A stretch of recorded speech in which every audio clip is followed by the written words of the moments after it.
આંગણવાડીની ગાડી રોકી અને તેમાંથી 50 લાખ રૂપિયા લઈ લીધેલા હોવાની આક્ષેપ બાબતે મહેરબાન પોલીસ કમિશનર સાહેબે મને એસીબી ડિવિઝનને ઇન્ક્વાયરી સોંપેલ છે। એ વડોદરા પોલીસને લઈ એ ફરીથી ચર્ચાઓ શરૂ થઈ છે। 3.50 કરોડ રૂપિયામાં રોકડ એ 50 લાખ રૂપિયા કાઢી લીધા હોવાની વાત અત્યારે સામે આવી છે।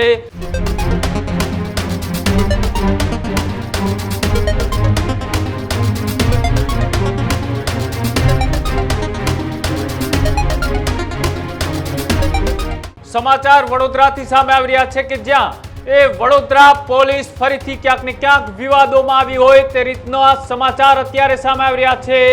એ વડોદરા પોલીસને લઈ એ ફરીથી ચર્ચાઓ શરૂ થઈ છે।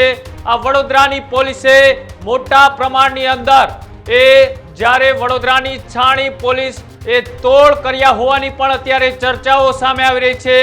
2 પોલીસ કર્મીઓએ 3.50 કરોડ રૂપિયા ભરેલી કારને પકડી હતી અને આ જે 3.50 કરોડ રૂપિયામાં રોકડ એ 50 લાખ રૂપિયા કાઢી લીધા હોવાની વાત અત્યારે સામે આવી છે। એ આંગણિયા પેઢીની ગાડીમાંથી પોલીસ કર્મચારીએ એ મોટો તોડ કર્યો હોવાના સમાચાર અત્યારે સામે આવી રહ્યા છે। લખનૌથી રાજકોટ જતી કારને રાણોલ પાસે રોકી અને આ પોલીસે તોડના નામે 50 લાખ રૂપિયા કાઢી લીધા હોવાની વાત સામે આવી છે।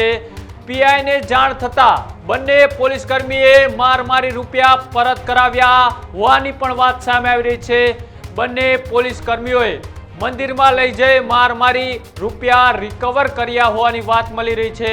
આ તોડબાજ પોલીસે એ આંગણિયા પેઢીના એ કર્મચારીઓ એ લખનૌથી રાજકોટ કાર મારફતે 3.50 કરોડ રૂપિયા લઈને જતા હતા। તેમાંથી 50 લાખ રૂપિયાનું એ બારોબાર તોડ કરી લીધો હોવાની વાત સામે આવી છે અને આ જ વાતને લઈ એ એસીપીએ તપાસ શરૂ કરી છે।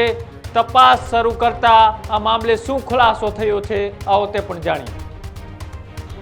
છાણી પોલીસ સ્ટેશનની હદમાં ગઈ 10/9/2025 રોજ આંગણિયા પેઢી કેશ 3.5 કરોડ જેટલી માતબર રકમ લઈ લખનૌથી રાજકોટ જઈ રહે જે દરમિયાન છાણી પોલીસ સ્ટેશનના 2 પોલીસ કર્મચારી હાઈવે રોડ પર પેટ્રોલિંગમાં હતા।